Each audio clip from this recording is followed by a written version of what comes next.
Tu vas bien depuis notre petite virée au Liban. Petite virée au Liban qui était sympathique. Ouais. Oui, oui. Ouais. Mais beaucoup d'eau a coulé sous les ponts. Ouais. Alors tu as sorti un livre au titre provocateur récemment, Effroyable imposture 2. Oui, c'était une manière de dire que d'abord je continue, j'assume ce que j'ai fait avant, je ne reviens pas dessus. Et qu'en même temps je poursuis ce travail de compréhension de la manière dont l'Empire fonctionne, de la manière dont le mensonge se répand. Et là, en appliquant à un autre sujet de recherche que ce que j'avais fait jusque-là, en m'intéressant à ce qui se passe au Proche-Orient et particulièrement au Liban. Oui, parce que le titre faisait penser que c'était la suite du premier. Alors, je ne sais pas d'ailleurs si c'était une astuce marketing, mais en réalité, l'Effroyable imposture 2, c'est sur le redécoupage du Moyen-Orient. Oui. C'est moins sulfureux que l'Effroyable imposture 1. Je ne sais pas si c'est moins sulfureux, enfin c'est peut-être moins choquant pour tout un tas de gens, mais et pour moi c'est bien la continuité du premier. C'est-à-dire j'essaye de comprendre comment ça fonctionne. Et peut-être que le remodelage du Grand Moyen-Orient, bon, ça touche moins les gens, peut-être ça paraît lointain, alors que les attentats du 11 septembre, on a vu ça en boucle à la télé, donc ça nous paraissait presque intime. Hein. Mais je crois que le scandale est tout aussi important. Les deux affaires seraient liées. C'est pas qu'elles sont liées, c'est que c'est un mode de gouvernement en fait. Voilà. Donc d'un côté, on est capable d'assassiner sa propre population pour pouvoir instaurer un régime militaro-policier et partir à la conquête du monde. Et d'un autre côté, cette conquête du monde, elle est elle-même basée sur la destruction de masse, l'invasion militaire, le chaos, voilà. Et donc on est bien dans le chapitre 1, chapitre 2. Absolument, absolument. Le truc. Oui, oui. Alors moi pour les gens qui te connaissent que de nom et qui ont subi le travail de diabolisation, parce que c'est comme ça que ça marche, tu fais partie des gens aujourd'hui qui font peur aux mères de famille. Oui. Hein. Enfin, ici en France, il y a des endroits où au contraire, je rassure. Oui, je parlais de la France. Moi il se trouve que j'ai lu tes bouquins. Alors parce que je pense que c'est important pour comprendre. Moi, je t'avais vu chez Ardisson. J'avais fait une très bonne prestation. Et j'avais commandé le bouquin par Internet, ce qui est devenu une de mes habitudes. Et il y avait un délai de livraison de 15 jours parce qu'il était en rupture de stock, parce que ça a très très bien marché. Et entre-temps, sont sortis un certain nombre d'articles qui te ridiculisaient, notamment une couverture de Marianne qui disait « Révélation, le pape serait derrière les attentats du 11 septembre ». Et là, moi, qui suis pourtant un mec entraîné, si tu veux, je me suis dit, je me suis fait baiser, j'ai commandé ce livre débile, j'ai fait une connerie. Mais comme je l'avais commandé, je l'ai reçu. C'est-à-dire que si j'avais suivi la procédure qui consiste à aller dans une librairie, je n'y serais pas allé. Et quand je l'ai reçu, je dis maintenant que je l'ai reçu, je vais quand même le lire pour voir. Tu l'as lu tout de suite quand même. Et je l'ai lu. Et puis quand j'ai lu, j'ai trouvé que c'était une compilation de tous les gens sérieux aux États-Unis qui contestaient la version officielle du 11 septembre. Je me suis dit, ce livre est quand même très sérieux. Il pose, je sais pas sur les conclusions, j'en sais rien, mais et là je me suis dit, j'ai encore failli me faire avoir parce que si j'avais pas commandé le bouquin et que je ne l'avais pas lu, j'aurais pensé comme tout le monde. Quand je parle aux gens, je dis Thierry Messant, les gens ils éclatent de rire, quoi, tu vois. Et ce qui prouve bien que cette mécanique est très très efficace parce que j'ai réchappé au piège par hasard. Et donc j'incite quand même les gens qui ont des préjugés sur toi et d'autant plus de préjugés qui n'ont jamais rien lu de toi et qu'ils pensent que tu es la personne décrite par les médias, de lire ces deux bouquins. Comme ça, ils jugeront en conscience. Sachant d'ailleurs que le deuxième, si tu ne l'avais pas titré L'Effroyable imposture 2 et que tu avais signé d'un autre nom, tu aurais pu avoir une grande couverture par la presse, parce que l'histoire du redécoupage du Moyen-Orient, c'est très rigoureux, pas du tout, c'est même pas sulfureux, c'est évident, quoi. C'est évident, mais ça présente une réalité qui est très, très difficile à accepter, parce que quand même c'est un mode de domination qui est d'un cynisme et d'une violence ahurissante. Donc c'est peut-être un peu difficile pour nous de dire oui, notre meilleur allié, les États-Unis, se comporte de cette manière. Et tu peux nous en dire un peu plus alors sur le... Oui, alors ce deuxième livre, en fait, aborde plusieurs thèmes pour arriver à comprendre ce qui se passe dans cette région du monde. Bon. Il y a d'abord un passage sur la question des médias, où j'explique qu'un système d'intoxication médiatique a été mis au point par les ministères de la Défense des États-Unis, du Royaume-Uni et d'Israël, et que ce système est coordonné Donc ils lancent des fausses informations qui sont reprises par certains journaux, on fait du battage et on arrive à faire passer des messages vraiment très très éloignés de la réalité. Alors, on a en tête l'affaire des armes de destruction massive en Irak, mais il y a beaucoup d'autres choses. Bon, et la manière, si tu veux, dont aujourd'hui on est en train de nous vendre la bombe atomique en Iran, c'est exactement le copier-coller de ce qu'on avait fait pour l'Irak. C'est tout aussi absurde, il n'y a strictement aucune base à cette accusation. Elle est démentie totalement par les inspections de l'ONU, mais c'est pas grave, on va continuer à la développer. Voilà. Donc je donne moi un certain nombre d'exemples de cette nature. Ensuite, je m'intéresse à la manière dont s'est déroulée la dernière guerre au Liban, il y a un an. Donc là, c'est parti de l'assassinat de l'ancien Premier ministre Rafik Hariri et d'une mise en scène qui vise à nous faire croire qu'il a été assassiné par la Syrie. Ce que, alors, vraiment, tout le monde reprend en chœur sans se poser la moindre question, et le reprend dès les heures qui suivent l'explosion, avec personne n'a mené la moindre enquête, mais c'est pas grave, on sait déjà qui est le coupable. Hein. Donc j'explique comment tout ça a été, pourquoi ça a eu lieu, quel est le but de cette opération, et la manière dont ça débouche sur l'attaque israélienne sur le Liban. Je décris le nouveau mode opératoire de l'armée israélienne, la manière dont elle échoue, etc. En fait, si je fais le candide là, pour les gens qui écoutent, il fallait pour qu'Israël puisse attaquer le Liban que l'armée syrienne soit partie, en gros. Et l'affaire Hariri a mené au départ de la protection syrienne sur le Liban. Il y avait deux hypothèses. Soit l'armée syrienne se maintenait sur place, et dans ce cas, ce n'est pas Israël qui aurait attaqué, ce aurait été les États-Unis qui attaquaient. Ils étaient déjà prêts à débarquer. Il y aurait eu un débarquement des Marines, une attaque à la fois du Liban et de la Syrie. Tout avait été voté par le Congrès pour ça, tout était prêt. Bon. Soit la Syrie se retirer du Liban, hein, où elle était présente à la suite d'accords internationaux, hein, non pas, ils n'occupaient pas le Liban comme ça, hein. Soit ils se retiraient du Liban, et dans ce cas-là, le Liban était à nu, et Israël fonçait dessus. Et c'est ce qui s'est passé. C'est ce qui s'est passé, oui. Alors, j'essaie de replacer ça dans un contexte, et un contexte qui tient compte d'éléments rationnels et d'éléments irrationnels. Les éléments rationnels, c'est le contrôle des ressources dans cette région, bon, principalement le pétrole, bien sûr.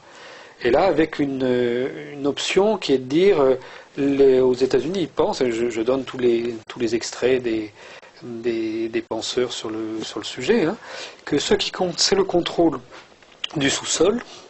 Donc malheureusement, il y a des gens qui habitent là, mais ces gens ne cherchent absolument pas à les intégrer dans un empire colonial. Ils sont là par hasard, ils sont là en trop. Donc, tout doit être fait pour les éliminer, pour les faire fuir. Et ils avaient l'idée qu'en les dressant les uns contre les autres, ils se battraient contre eux et ils laisseraient les troupes des États-Unis et d'Israël tranquilles. Donc voilà, on a choisi volontairement le chaos. Bon. Et il s'avère que ça ne fonctionne pas du tout comme prévu, puisqu'on voit en Irak plus c'est le chaos, en fait, plus il faut que les États-Unis amènent de troupes. Bon. Mais ils avaient pris cette option au départ. C'est-à-dire qu'on pourrait imaginer que les États-Unis, en fait, sachant qu'il est très difficile aujourd'hui de contrôler un pays loin de chez soi, il y a un moyen, quand on ne peut pas contrôler un pays, c'est de faire en sorte que ce pays n'existe plus et implose. Voilà. Donc on peut dire que même l'échec militaire des États-Unis peut être un succès politique, dans la mesure où au moins l'Irak a disparu en tant qu'entité autonome. Et cet échec militaire était bien voulu par les militaires eux-mêmes. C'est écrit dans leur... voilà, c'est important. Donc c'est pas tant un échec que ça. Non. Le but a été atteint. Oui, mais par ailleurs, il n'a pas été atteint comme avec les conséquences qu'ils espéraient.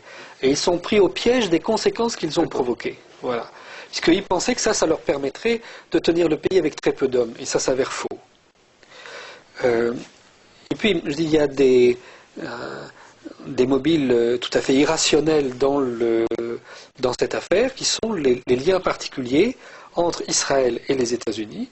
Et là, je retrace l'histoire de la création de l'État d'Israël, qui est une histoire très différente, quand on veut bien regarder les sources, les documents, qui est très très différente de celle qu'on nous vend d'habitude, puisqu'on nous raconte, bon, globalement, Israël, c'est quelque chose qui est fait presque comment dire, Déclaration Balfour, c'est ça? Oui, on nous dit la déclaration Balfour à cause de l'antisémitisme européen et l'acceptation par les grandes puissances après la découverte des crimes du nazisme. Voilà, ça c'est ce qu'on nous raconte. Alors que toi, tu es sur une thèse, si je me souviens bien, qu'il y a une pensée chrétienne sioniste qui remonte à bien avant, Voilà. qui vient plus des chrétiens d'ailleurs que des juifs, Voilà. qui a eu l'hostilité au départ des juifs oui. religieux, Oui, parce oui. que c'était une hérésie, puisqu'il faut d'abord que le Messie soit revenu pour que Israël existe, c'est ça, et qu'en fait c'est plutôt les chrétiens qui ont manipulé les juifs, ce qui n'est donc pas la lecture qu'ont les gauchistes actuels qui pensent que les juifs israéliens contrôleraient l'Amérique et la feraient faire ce qu'elle veut via le contrôle du Congrès. Toi tu dis qu'ils marchent au minimum la main dans la main, qu'ils ont la même vision du monde. Je dis que ce sont originellement, en fait, cette idée de créer l'État d'Israël, elle date du XVIIe siècle. Et elle était discutée dans des conférences internationales au cours des 3 derniers siècles. La déclaration Balfour n'est pas le début de cette histoire, c'est l'aboutissement de cette histoire. Et d'ailleurs, la fameuse déclaration d'entrée en guerre des États-Unis dans la Première Guerre mondiale, la déclaration Wilson, a parmi les buts de guerre de l'entrée en guerre des États-Unis la création de l'État d'Israël. Là, on est en 1915. Donc l'histoire est beaucoup plus ancienne. Et ce sont des groupes chrétiens sionistes appartenant à des sectes très particulières, dont certains leaders ont été au pouvoir en Angleterre puis aux États-Unis. Donc ces groupes chrétiens sionistes trouvent au bout d'un moment des alliés dans les communautés juives européennes, et donc il y a un mouvement juif sioniste qui se développe. Et c'est cet ensemble qui gouverne aujourd'hui les États-Unis et Israël. Mais, et l'Angleterre aussi, alors? Parce que ça part d'Angleterre, d'après ce que... Ça part d'Angleterre. Mais là, pendant la période de Tony Blair, ces gens-là sont très peu représentés chez Tony Blair, alors que dans le gouvernement de Gordon Brown, ils sont très nombreux. Donc ça change la lecture gauchiste actuelle. C'est-à-dire que de poser la question de savoir si c'est les Américains qui manipulent les Israéliens ou les Israéliens les Américains n'a pas de sens. En réalité, il y a à la tête de ces deux entités un groupe qui a la même vision et les mêmes intérêts. Voilà. C'est ça, ils marchent la main dans la main, même vision du monde et même intérêt concret. Voilà. Et ces groupes porteurs de cette idéologie ont été déjà plusieurs fois par le passé au pouvoir en Angleterre ou aux États-Unis. C'est arrivé plusieurs fois, mais ils n'avaient pas l'occasion d'aller jusqu'au bout de ce qu'ils font aujourd'hui. Et leur vision du monde, alors Leur vision du monde, elle est celle des 2 peuples élus, un qui a été désigné par l'Ancien Testament et un par le Nouveau Testament, c'est-à-dire Israël et les États-Unis, qui sont donc une élite qui est chargée de prendre la tête du monde, et un peu par tous les moyens. Les mêmes groupes avaient été représentés au pouvoir dans d'autres pays aussi, c'est arrivé. Notamment, en fait, en Irlande du Nord et en Afrique du Sud. Le régime d'apartheid vient directement de cette idéologie. Il y a toujours la notion de terre promise, de peuple élu, voilà. d'inégalité. D'inégalité fondamentale entre les hommes. Dictée par Dieu. On est sur l'Ancien Testament. Et c'est une rupture avec les évangiles, on va dire. C'est-à-dire que là, c'est une vision qui est judéo-protestante, qui est très loin de la vision catholique. C'est très très loin de la vision catholique, c'est même incompatible avec la vision catholique. Ça pourrait nous aiguiller sur l'idée de conflit de civilisation, c'est-à-dire qu'à un moment donné, on ne voit pas très bien comment on peut raccorder les catholiques des évangiles et les judéo-protestants de l'Ancien Testament sur des idées forces qui est l'universel, l'égalité des hommes. Là, il y a un hiatus très fort. Il y a un hiatus, et ceux qui aux États-Unis ont pensé qu'ils allaient organiser un clash des civilisations entre les chrétiens et les musulmans se retrouvent aujourd'hui face à une réalité où c'est pas du tout ça, et où on voit le Saint-Siège prendre fait et cause pour les musulmans un peu partout dans le monde. Donc, sauf en Europe. En Europe, ils veulent faire le tri sur leur zone réservée. Donc si on regarde le match, en fait, il y a les judéo-protestants, les catholiques, les musulmans, et il y a au minimum 3 équipes, quoi. Absolument, absolument. Et aujourd'hui, il y a une alliance qui est en train de se faire entre des gens très différents face à un même adversaire extrêmement offensif. On peut faire le lien avec les évangélistes et leur offensive en Amérique latine. On en a même vu chez les talibans. Toute cette équipe là, des églises évangéliques sont très très nombreuses. Ces églises, il y a des dénominations très variées. mais en fait, la plupart de ces églises, leurs pasteurs sont formés au même endroit et le financement est assuré directement par le Pentagone. Ce n'est pas du tout une opération CIA département d'État, c'est une opération du Pentagone. Donc ça, j'explique ces choses-là pour qu'on comprenne les enjeux et surtout qu'on arrête qu'on arrête cette confusion sur ce qui se passe au Proche-Orient. Parce que c'est quand même quelque chose de bizarre. Plus on essaie de se renseigner dans les grands médias sur le Proche-Orient, moins on comprend. Hein. On a une avalanche d'informations. Oui, parce que maintenant, il y a des comment dirais-je, même dans l'écriture américaine, on a un problème sunnite-chiite insoluble, parce que d'un seul coup, on se rend compte que Ben Laden est sunnite et que les Iraniens sont chiites, qui se détestent et qui se bouffent la gueule, et même à un moment donné, Sarkozy a un problème même à l'enregistrer parce que ça perturbe sa grille de lecture, c'est ça? Voilà, Donc on peut peut-être le rappeler que c'est difficile de connecter Ben Laden et Ahmadinejad, c'est ça? C'est même totalement impossible. C'est vraiment idéologiquement surtout avec ce qui se passe en Irak, il y a un bain de sang terrible. Absolument, absolument. Et donc après nous avoir expliqué que l'extrémisme sunnite était la pire des choses, on nous dit aujourd'hui que les sunnites sont les bons et ce sont les chiites les méchants, et donc effectivement Ben Laden, il faut le récupérer dans le camp des gentils, et on ne sait pas trop comment faire, mais heureusement on va lui trouver une utilité pour dans les années à venir. Nous sortir une cassette prochainement de repositionnement. Non, on lui trouve une utilité dans d'autres endroits. Il est aujourd'hui ses équipes, lui je sais pas, mais ses équipes sont présentes au Xinjiang chinois en train de faire l'agitation des Ouïghours, hein, une population chinoise musulmane. Bon. Donc voilà, on trouve toujours une utilité à ce genre de mercenaires. Okay. Pour revenir aux États-Unis, donc on comprend mieux les discours de Bush et son position, qui est à la fois on va dire un capitaliste libéral impérialiste et en même temps un mystique. Et on est donc dans une espèce de capitalisme théocratique, mondialiste pour des raisons d'intérêt du capitalisme financier, en même temps pour des raisons de vision spirituelle. Oui, et les choses seraient totalement articulées. Ils se réclament eux-mêmes d'un concept qui est la théopolitique. Hein. Ils ont organisé des congrès avec tous les néoconservateurs à côté des principaux dirigeants israéliens, tous ces gens-là ensemble, sur le thème de la théopolitique. Donc oui, il y a une unité qui s'est faite idéologiquement et qui arrive à concilier les intérêts de certaines grandes compagnies capitalistes, de ces groupes religieux, d'un système militaire, de la domination pétrolière, tout ça. Ils ont vraiment fait une synthèse très très complète de leur Donc il y a la lecture matérialiste, la lecture spiritualiste, et elles sont totalement articulées. Absolument articulées. Les deux conceptions du mondialisme. Et aujourd'hui, quand on regarde les médias en France, vraiment on comprend rien de ce qui se passe au Proche-Orient, de la Palestine à l'Irak. C'est vraiment bizarre. Et on ne le comprend pas parce qu'on ne connaît pas un certain nombre des acteurs ou des enjeux les plus importants. On nous balade avec tout un tas de détails sur le dernier attentat, la dernière escarmouche, la dernière déclaration, mais on a le nez trop sur des détails, on ne voit pas l'architecture de ce système. Donc moi, ce que j'ai voulu expliquer, c'est l'architecture du système. Voilà, pour qu'on comprenne. Alors là, je reviens sur ton bouquin.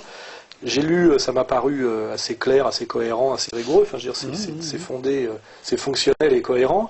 Il y a un petit truc qui m'a étonné, un peu côté un peu James Bond, c'est que toi, tu balances un scoop dans ton bouquin, c'est qu'à un moment donné, Chirac aurait pris la décision de protéger Nasrallah à un moment donné précis, en faisant même décoller la chasse française, quand Nasrallah a fait son fameux discours derrière son mur de verre, où effectivement c'était très risqué, puisqu'il est sorti en public et il aurait pu se prendre un missile, et que tu dis, toi, que Chirac a fait décoller la chasse française pour empêcher qu'il soit assassiné par l'Empire.